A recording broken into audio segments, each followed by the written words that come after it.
Tout de suite. Ouais. Léa, avec le talent qui vous caractérise, vous avez chiffonné la lettre que vous aviez préparée hier et vous avez adressé votre lettre aujourd'hui à Notre-Dame de Paris. Exactement, Isabelle. La chère Notre-Dame de Paris, comment ne pas t'écrire aujourd'hui après avoir illuminé nos journées? Tu viens de hanter notre nuit. Tu étais tellement altière, tellement fière, dressée depuis le terrible Moyen-Âge jusqu'à nous. Hier, on a tous eu l'irréelle impression de vivre un mauvais épisode de Game of Thrones dans lequel les scénaristes pyromanes auraient jeté au bûcher leur plus belle héroïne. Quand j'entends dire hier au soir, moi, que Notre-Dame de Paris brûle de mille feux, alors ma première réaction a été de ne pas vouloir y croire et toujours pleine d'ironie.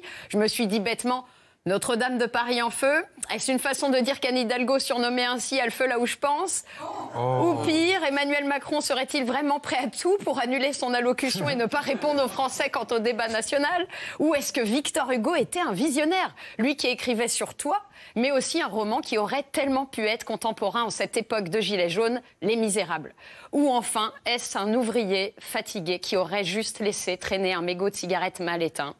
A priori, rien de tout ça, juste le chaos. Là, sous nos yeux, Notre-Dame de Paris devient en quelques minutes notre drame de Paris.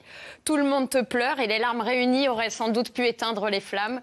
Alors oui, on a vu des gens tweeter qu'il fallait au moins envoyer un Canadair à la place. Le gouvernement a tenté d'envoyer un Castaner, mais rien n'y a fait, vous me direz, c'est vrai. C'est compliqué d'éteindre un incendie à coups de flashball.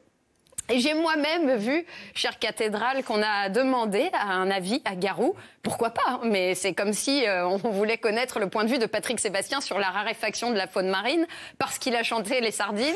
Ou comme si on demandait à Michel Sardou son avis sur la situation économique du Connemara. Bah si, vous savez, c'est des terres brûlées, des landes de pierre. Chère Notre-Dame, comme un vulgaire abribus par un samedi récent, tu es partie en fumée. Telle Jeanne d'Arc, tu as brûlé, mais comme elle, tu demeureras une héroïne. Et si, selon Cupidon, l'amour vient d'une flèche, même si ta flèche à toi s'est effondrée comme le cœur de tous les Français, notre amour reste intact, quelle que soit notre religion. Et c'est sûr, tu ressurgiras des cendres de ton toit. D'ailleurs, dans un grand élan de solidarité nationale, les cagnottes se multiplient dans tous les sens. Et il n'est pas impossible qu'une fois reconstruite, on te surnomme Notre-Dame de Litchi. La famille Pinault va débloquer 100 millions d'euros, la famille Arnaud 200 millions d'euros et on se réjouit de cette aide et on les en remercie tout en se disant qu'il serait pas mal de leur faire croire qu'un centre des impôts a aussi brûlé. Chère Notre-Dame, toi, à plus de 800 ans, tu te refaisais une beauté et cela a causé ta perte. Finalement, il t'est arrivé la même chose qu'à Donatella Versace, un lifting qui a mal tourné. Voilà. Et crois-moi, depuis, elle a été beaucoup moins visitée. En ce qui te concerne, le paradoxe, c'est que les espères ne peuvent pas te pénétrer parce que tu es beaucoup trop chaude. Chère cathédrale, depuis hier, Quasimodo pleure sa dame et sa maigre consolation est que pour une fois, ce n'est pas lui le plus ravagé des deux.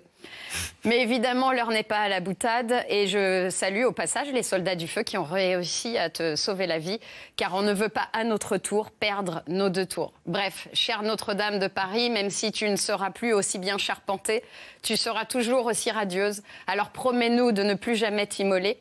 Il est quasiment 21h et comme tout à chacun, pour reprendre des forces et reprendre vie, il est l'heure d'aller se restaurer. Alors bon appétit à certains et longue vie à Notre-Dame de Paris. Bravo Léa, merci, c'était pas facile. Il y a des sujets.